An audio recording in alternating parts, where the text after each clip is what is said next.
Hi guys, and welcome to another episode of Simulator Saturdays. I got a few more things on the simulator to show you, so without further ado, let's get to it. Welcome to Simulator Saturdays.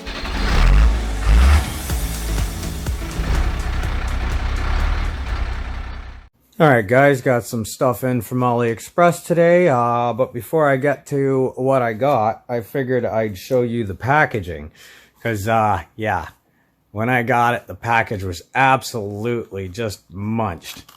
So, but I wanted to open them up and make sure everything was okay before I made the video, because there's no point in making a video if I open the boxes up and a bunch of broken parts fall out.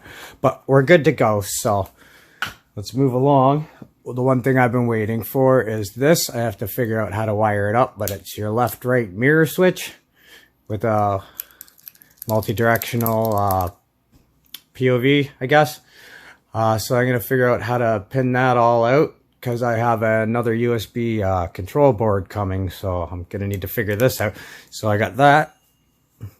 Also, I got this hazard light. I do not believe this is going to be the final hazard light, but it will give me a hazard light for now, and I'm pretty sure it stays off, but when you push it on, there's a red light that's supposed to light up in there. I don't know, we'll see how that works. So there's the hazard. Now, the third thing I'd ordered is this, what I thought was an on-off and fan speed controller. Turns out it wasn't. I've already opened it up. Basically, I've only got this knob held on, and the buttons are held on by duct tape, but whatever. This was in here, this circuit board, and it's got a whole bunch of stuff on it. I guess it's for like a heater setting control switch for a car or whatever, but you know, that would not suit my purpose. So now I'm left with this, an empty shell that I need to figure out how to make work. You know, the on-off and the variable. But I have been working on it. And one second. Let me just bring this all into play here. Okay. We've got a switch with a transistor and a capacitor and a potentiometer wired up to a fan. So if I turn the power switch on, it starts up the fan. So now if I turn the potentiometer down,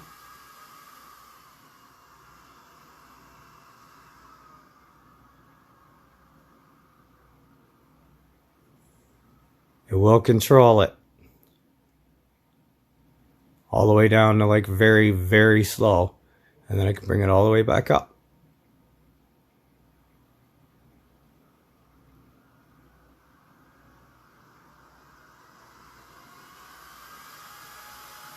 So there we go.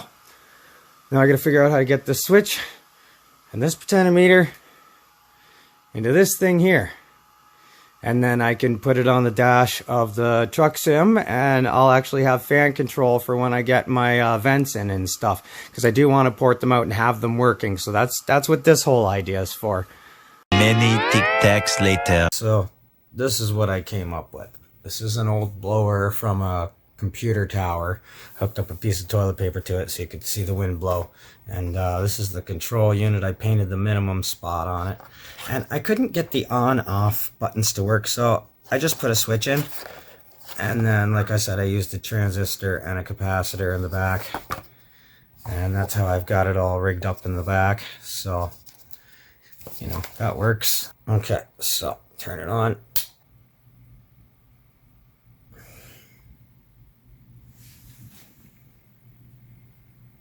It's barely blowing the toilet paper. As you can see, it is moving.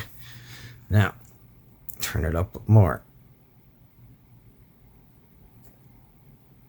As you can see, it does increase it.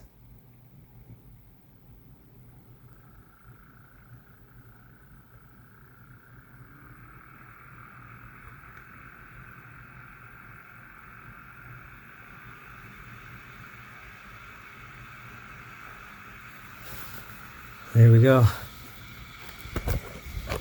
And it is blowing quite a bit of wind out of it. So I figured out the vents, because I'm gonna have this come out and split out behind the dash to the two separate vents that are on the dash. So there we go. A few moments later. Alright, so this screen, when you have the USB plugged in, right, this is supposed to be the right side up, and this is upside down, but this is the only way that I could get it to fit in the rig, because right behind that hole there is like the main support leg for the rig. So I have to to figure out a way to hook up the internals. But I have this fan. It's a 4-pin, you know, and it normally had those two little plastic lips right here so that you could plug it onto the main board, but I trimmed those off, so now you can actually just plug them on, and they plug in good and solid. So I'm just gonna cut these off of here, solder them up to a USB cable, and yeah, then I can mount it whatever way I want. I won't have a problem anymore. So I finally went to Home Hardware and got myself some proper screws. They're square head, so I don't know, I find that they don't strip as easy as the Allen key ones. So the wheel is on there very, very strong now, so I'm happy with that. Several bad puns later. Okay guys, got the fan controller all wired in. Turn it on. Fan starts running, and I can control it. So that's all good. But the one thing is, I got those mirror switches I was gonna hook up, but I'm not going to, because I've been looking through the settings, and like nowhere in here at all is there any settings for mirrors. I mean, there's a setting to show the mirrors, but there's no setting to actually control the mirrors. So I guess I'm just gonna skip out on that one. Okay guys, I hope you enjoyed that episode. If you did and you want to see more great content from my channel, please feel free to watch this episode right here. And don't forget to subscribe. Catch you on the next one.